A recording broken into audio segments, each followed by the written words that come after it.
Welcome to the Epic Outdoor Sportsman. Today I want to talk about photography, something that I've always wanted to do, and I just recently started doing photography. Don't know a lot about it. The first camera I purchased about a year and a half ago was a Nikon D3300 with a stock lens. I bought a telephoto lens to go with it, and then stepped up and bought another telephoto lens. I've been taking pictures, sort of crafting the art of photography. Still in the beginning stages, but hopefully this will inspire you to go out and get a inexpensive camera. The Nikon D3300 is very inexpensive and takes quality pictures. You just need a good sharp lens to go with it. I want to show you some of the pictures I've been taking. Hopefully get you inspired to get out, do something that's relaxing, it's enjoyable, and it's amazing what you can capture in a photograph.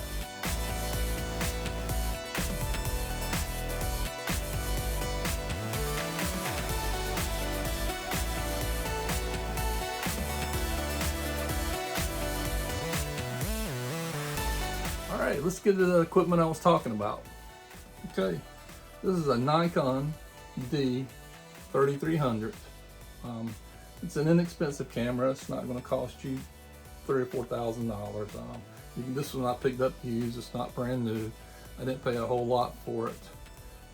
And you can see it's I've got it on a lens here that's a pretty big lens. It's a heavy lens, but this lens is very sharp. It's a Nikon AF-S NIKKOR 200 to 500 millimeter EDVR lens. It takes really nice sharp pictures. I've also got a Nikon AF-S Teleconverter 1.4 on here paired up with it.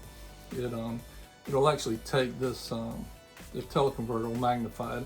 It'll take this 500 millimeter lens and actually shoot at 700.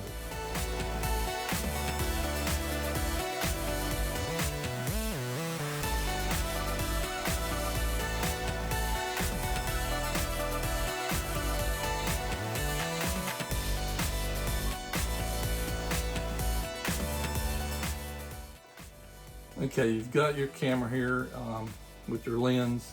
You've got, let's say, a pelican on a post, and he's taking off in flight. So what you want to do, the first thing, it's very hard. I zoomed out, especially if you're pretty close, to try to capture the pelican within the frame. I zoomed out this far. The next thing is that this teleconverter and lens and camera, the autofocus just does not work very well.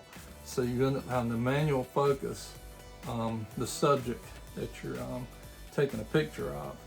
And it's very hard to do. It's very hard to get the subject within the frame, within this, being that close, and focus on it. But whenever you do, you get some really nice, sharp photos.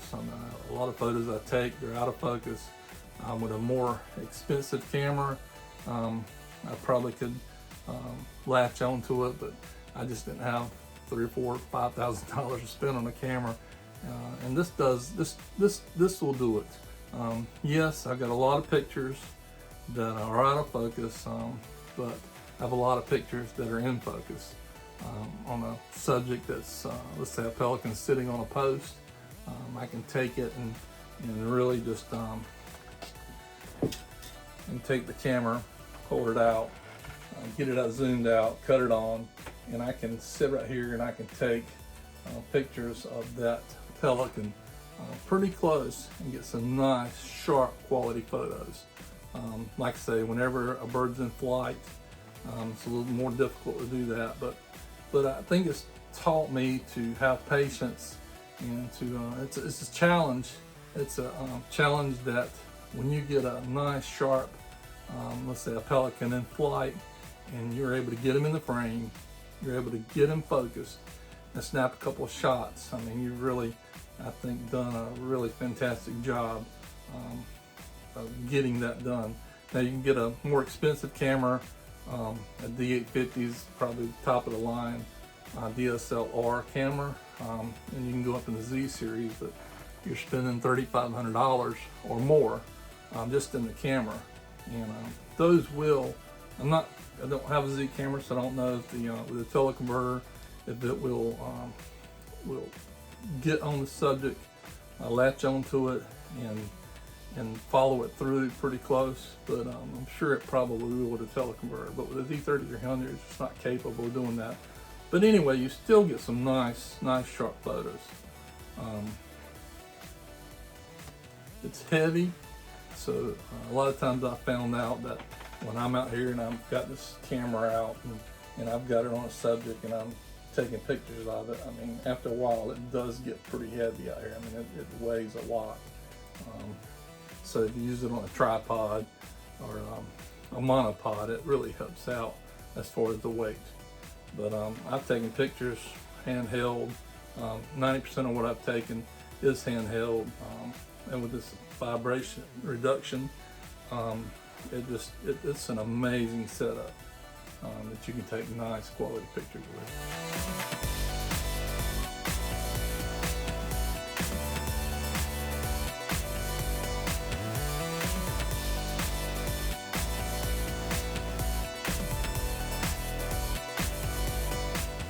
Okay, that's the camera itself right there. Nikon D3300.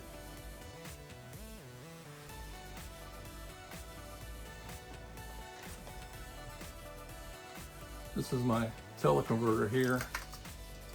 Just a small teleconverter, and this is the lens that I'm using.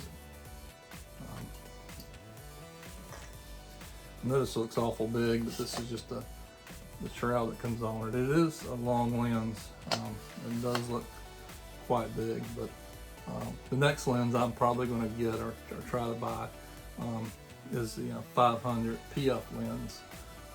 It's quite expensive, so it may be a while before I get that lens. But this is good quality lens, and this is what I'm using now.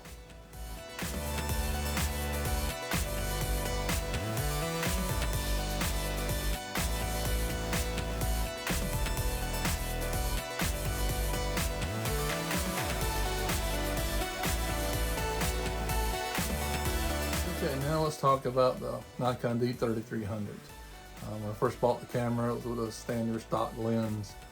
I went out, knew nothing about the camera, knew nothing at all about how to take pictures. Put it on automatic, went out and just started taking pictures with it and seeing what it would do. Now I've upgraded a couple of times with the NiKon 200 to 500 telephoto lens and teleconverter, and shoot in manual mode.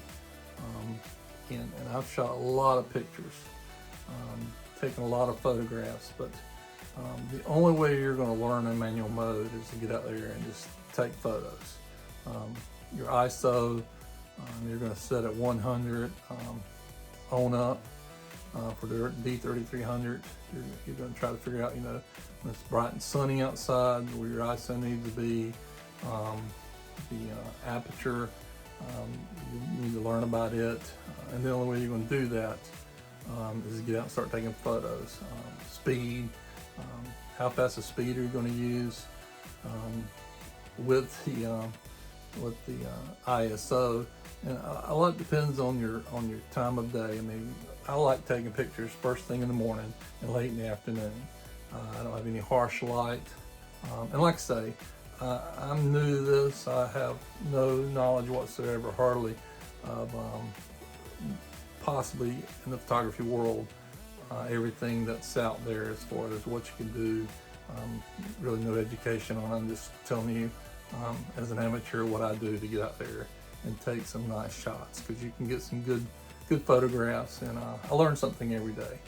You just got to get out there and use it, take some of it. Probably a fast speed, slow speed. Normally I'm shooting in the morning, 250, ISO 100 to 300, and the lowest aperture that I can use on that telephoto lens. Get some nice shots. But I just take a bunch of pictures. I change the ISO, I change the speed, just try to figure out what exactly it looks like, and it's just a learning curve. Each time you do it, you just got to get out and learn. And like I say, every day is a new learning experience as far as using the camera.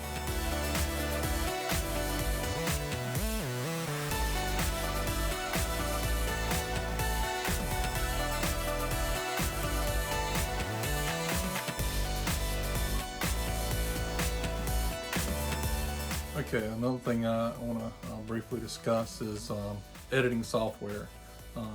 Right now, when I take a photo, I'll bring it in here to my computer room, and I'll put it up on the screen and use the editing software called Camera Raw. I personally like it the best. I may make minor adjustments on the photo just to bring out a little bit more color, maybe a little bit more contrast, a little less contrast, depending on I took the picture the bright sunny day, or maybe it was really low light. I can adjust the contrast a little bit. Several things you can adjust: exposure, highlights, shadows, whites, black, temperature, vibrance, texture. You can do a whole lot with editing software. A lot of times I'll edit in Camera Raw and actually import it into Adobe Photoshop and maybe make some minor adjustments there. It does help out, and personally, that's what I like to do. I like to use that to get a nice, sharp, clean picture. Some people they totally dislike using any type of editing software. They just like the natural photo. There's nothing wrong with that. If that's your style and you love that, that's great. Personally, I like to make my picture as close to a work of art as I can, to bring out the colors and textures. Just sort of enhance what's already there. And that's entirely up to you. Whatever you decide you want to do, that's great. If you don't like it, that's fine. If you do like it, that's great. Personally, I like it, so that's what I do. Another thing too I want to discuss is that someone asked me one time why my background was always blurred. It just didn't look natural. When I'm using the telephoto lens with a teleconverter, and I'm zoomed in as close as I can be, I'm as close to the subject as I can get, so I can get as much detail as I can. It's going to blur the background. You see the background of this dragonfly is blurred. It's just going to automatically blur it because and with the aperture I'm using the smallest aperture possible, so it's pulling in that subject. And I try to explain to them that what I want is the subject that I'm taking to be the center of everything. I mean, that's all the detail, everything. I don't want any distractions from it, and I just want to pull that subject in and make it the center of everything. And that's why the background is blurred.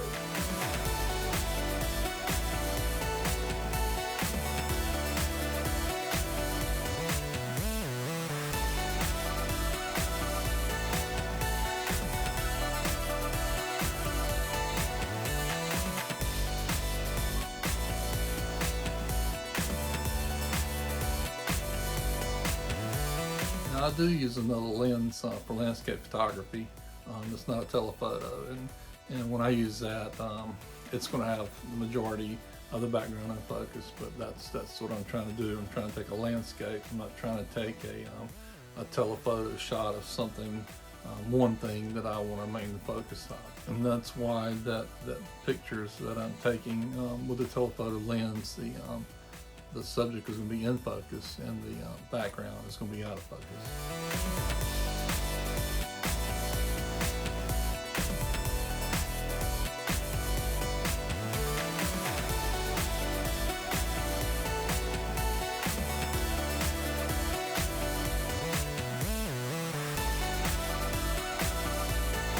Okay, like I said, I'm no expert. I've just only been doing this for a short period of time, but primarily want to do a video just to show you that you can get an inexpensive camera. Like I say, the D3300, a year and a half, 2 years ago, I got it. Probably paid $300 or $400 for it. And it was used. I bought a used camera, checked it out. It was nice. And then the Nikkor 200 to 500 millimeter lens, they're quite expensive. You buy it new, probably about $2,600, $2,700. I think maybe I paid $800 or $900 on Amazon for that used. It's been a perfect lens, teleconverter, a couple $100 used. I get stuff on Amazon, and if it's damaged or anything, normally I'll just send it back and get my money back. But most of the stuff I get off Amazon that's used. Of course, look at the ratings, but it's been good quality camera equipment. So the camera I bought from from an individual that bought off of Amazon. But you can get some good quality stuff that's been used on Amazon or any other camera outlets. But just get out there and get you a nice, inexpensive camera, good quality, sharp lens, and you can get pictures like this yourself.